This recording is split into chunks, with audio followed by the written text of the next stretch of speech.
बच्चों जी, स्वागत है मेरे चैनल स्कूल किड में। मैं रेखा तिवारी आपको अलंकार व्याकरण के माध्यम से, हिंदी व्याकरण के माध्यम से अलंकार बताऊंगी। ऐसे प्यारे बच्चों, मैं पहले ही बता चुकी हूँ आपको अलंकार होते क्या, अलंकार की परिभाषा क्या है और अलंकार किससे बना है।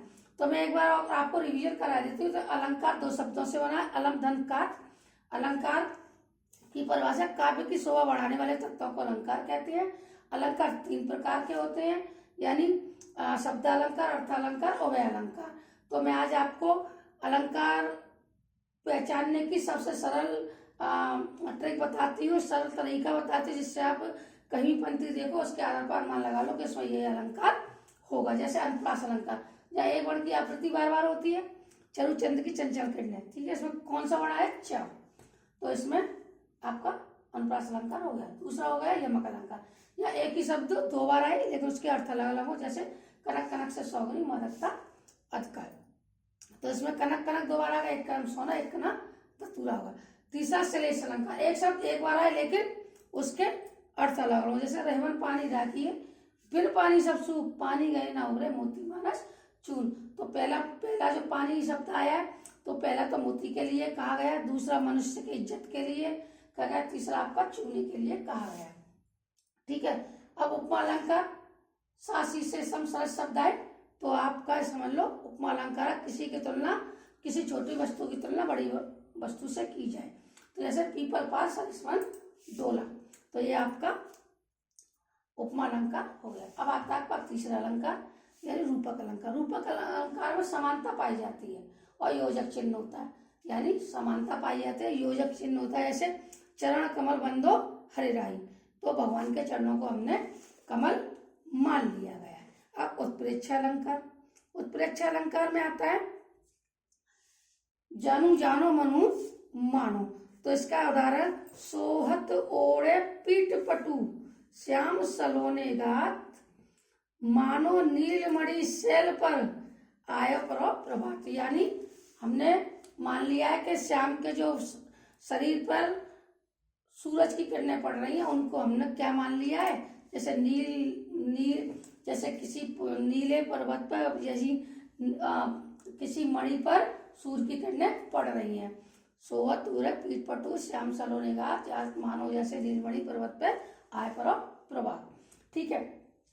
अब होता है भ्रातिमान। भ्रातिमान में क्या, जब ब्रह्म तो हो या ब्रह्म जैसी संभावना हो। इसमें उदाहरण है जान श्याम घन श्याम को नाच उठे वन मोर। यानी इतनी तेज घटा को देखकर मोर ने सोचा कि घटाएं हो रही है, तो वो भी नाचने लगे। यानी श्याम नाच रहे थे, उसको जो वन के मोर थे घटा समझकर उनके साथ वो भी नाचने लगे। फिर आता है आपका संध्या अलंकार। संध्या अलंकार में होता है कि जहां संदेह का ज्ञान होता है, यानी हम मानते हैं कि संदेह, लेकिन हमारा दिल उस चीज को नहीं मानता। यहाँ जैसे साड़ी विच नारी है कि नारी विच साड़ी है कि साड़ी की नारी है कि नारी की साड़ी है।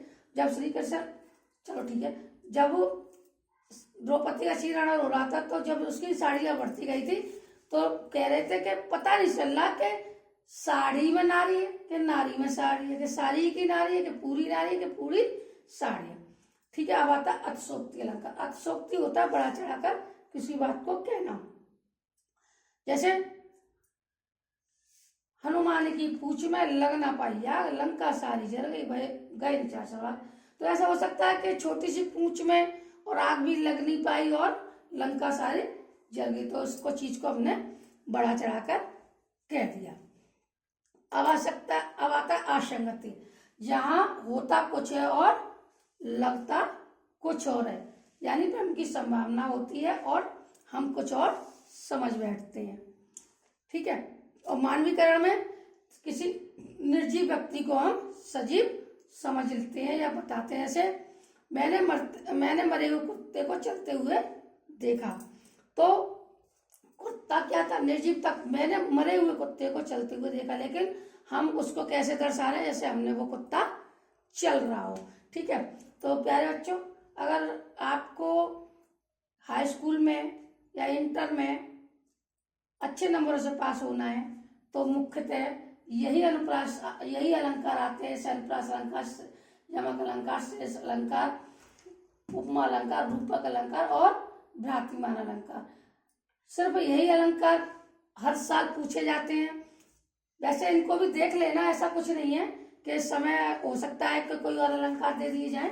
वैसे जहां तक अभी तक जो भी आए वो यही 1 2 3 4 5 6 ही अलंकार आते हैं। मैंने वही इंपॉर्टेंट आपको अलंकार बताया जो आपके बोर्ड परीक्षाओं में आते हैं, और वही उदाहरण बताए हैं जो आपकी बोर्ड परीक्षा में अक्सर आते रहते हैं। मेरे द्वारा दी गई जानकारी अगर आपको अच्छी लगे तो मेरे चैनल को लाइक करो, सब्सक्राइब करो, मुझे कमेंट करो। थैंक यू, धन्यवाद।